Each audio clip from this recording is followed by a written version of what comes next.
It's an ominous sign. Dun, dun, dun. The prehysterias are coming! Hey, where do you think you're going?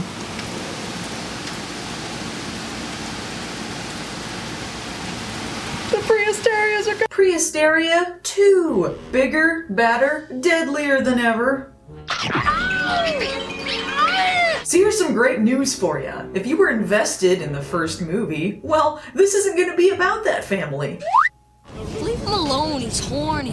So how are we going to get the prehysterias to someone else? Well, it starts off in the greenhouse of the previous family's raisin farm, and the prehysterias are being taken care of by a cranky old man. What are the plans?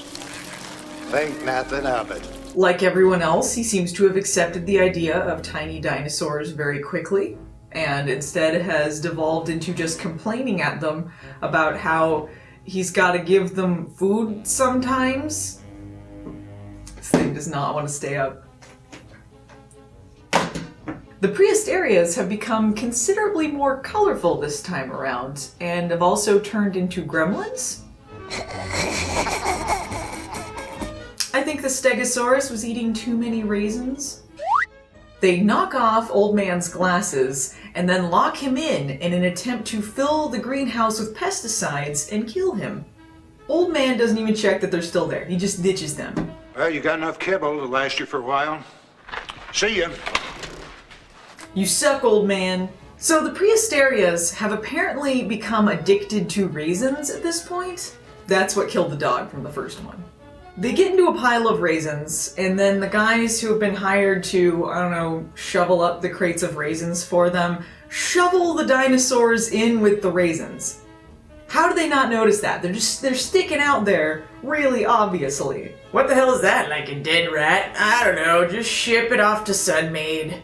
Either the prehysterias have never been discovered on this farm, or everyone that works there has just been very accepting that they exist. I can't get over this, how quickly everyone is just cool with dinosaurs existing. The prehysterias get shipped off in the crate, and the family never sees them again. Cut to our new protagonist. He is a spoiled Richie Rich type kid who is dressed like Neo, aka Little Asshole. The driver actually thinks that he's going to stab him at one point. Does he do a lot of stabbing of the staff? Apparently this kid just gets his rocks off by grievously injuring the people that work for his father. The staff includes a creepy gardener who appears to be in love with a tree. There you go, my little one. A chef whose joke is that he just quotes songs all the time. No great pretender, no Johnny be good. You give me no R-E-S-P-C-T. And Bad Wig Lady, who is going to be our antagonist for the film? Your father loves broccoli. Show your son how much you like it.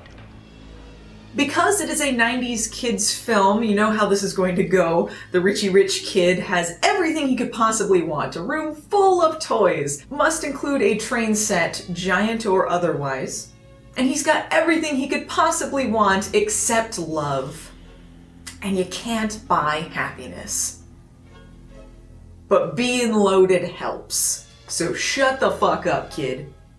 Richie Rich's father is a successful businessman, as evidenced by his many photos of him talking on the phone. And as such, he's going to be on the phone for much of the movie, for he is businessman, and he is much too busy to do things like hang out with his child.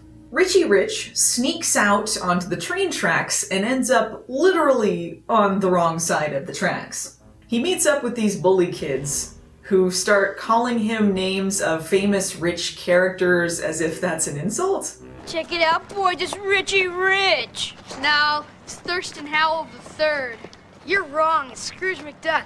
Hey, where's Huey, Dewey, and Louie? I guess Scrooge McDuck is rich. It's true. Rich kid goes to hide in a boxcar from the bullies and meets up with a little girl who works on the train tracks. And he thinks that she is a hobo? I'm not a tramp. Was tramp like a thing that people still said in 1994 in that context? These kids talk like no kid talks in the world. I'm definitely not a vagabond. Chaps? That must be a rich person thing. The bullies show up in the boxcar to beat them up, and this film features children punching other children. Oh! 10 out of 10 stars! That's when the prehysterias attack! The flying effect for the pterodactyl is not quite as good as it was in the previous movie. So that's why they write in that the pterodactyl injures its wing so that they can save some money on animation of it flying. Once again, immediate accepting of dinosaurs existing, and Rich Kid takes the prehysterias back to his mansion. And Bad Wig Lady is allergic to them? Of course, now the prehysterias are just gonna get into all sorts of shenanigans and attempt to murder the staff. They're dinosaurs after the kid's own heart.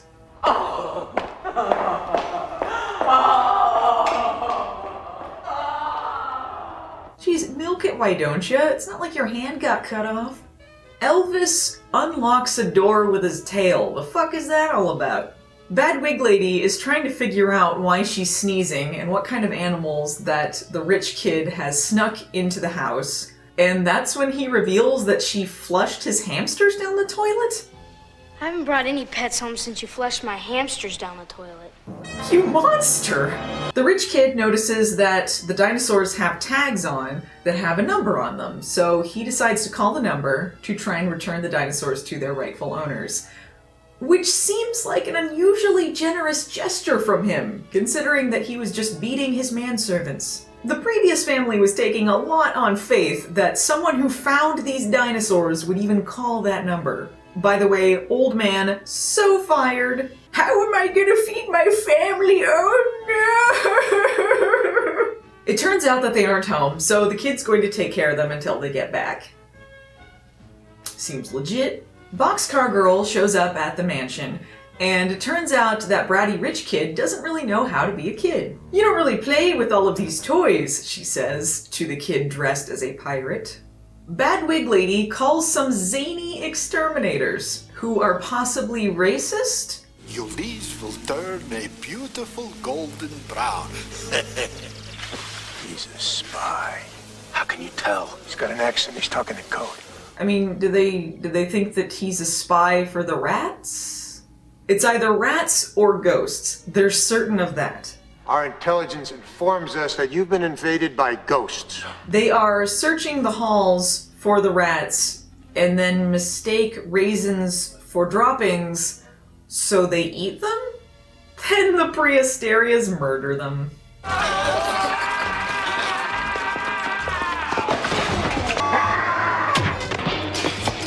And now we get to the heart of things. That bratty kid needs to learn how to be a kid again and rekindle his relationship with his father. And his dad is going around making appointments. Like, he's like, hey dad, your birthday's coming up. Why don't we do something for that? And he's like, all right, let's say 5 o'clock. And they act like that is a bad thing, that he's scheduling a time for it.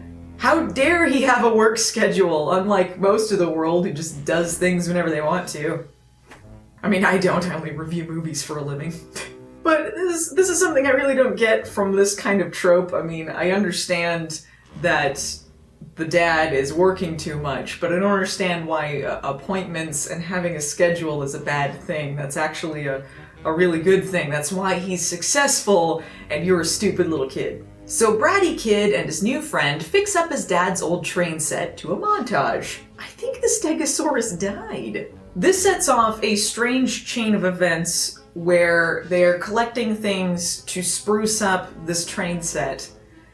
And they seduce the gardener with the tree. The little boy sings with the chef. And it's an off-key version of The Way We Were to avoid copyright infringement. And it's called The Food You Cook. The food you cook.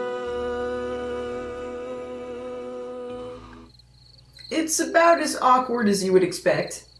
And then the boy and the girl sneak into Bad Wig Lady's room And it turns into this creepy scene where they have to hide under the bed to avoid being caught. And she takes her wig off. I thought it was just gonna turn into like the scene from The Witches all of a sudden.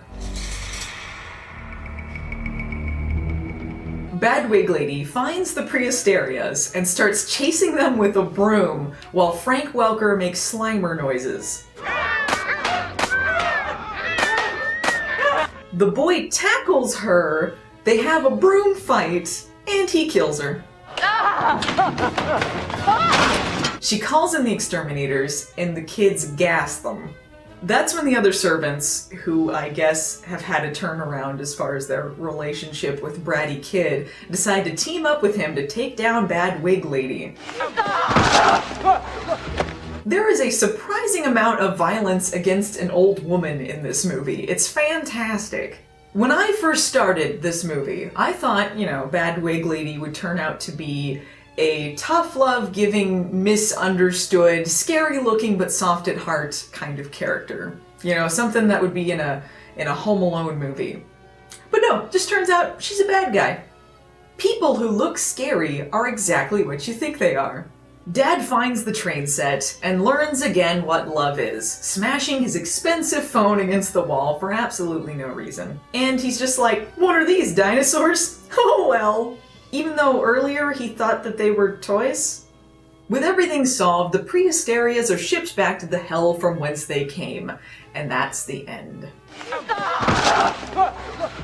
The dinosaurs are almost incidental to the plot.